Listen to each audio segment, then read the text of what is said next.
আপনি একটা ভালো জীবন অতিবাহিত করেছেন, এখন মৃত্যুশয্যায়। আজ হোক বা কাল হোক আমরা একদিন এই মৃত্যুশয্যায় শায়িত হব।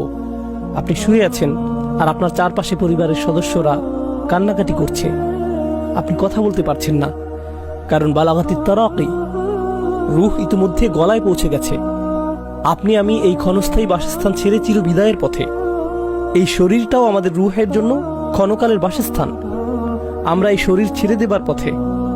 আপনার মা পাশে দাঁড়িয়ে আছে, ভাই বোনেরা এবং পরিবারের অন্যান্য সদস্যরা দাঁড়িয়ে আছে, তারা সবাই কাঁদছে।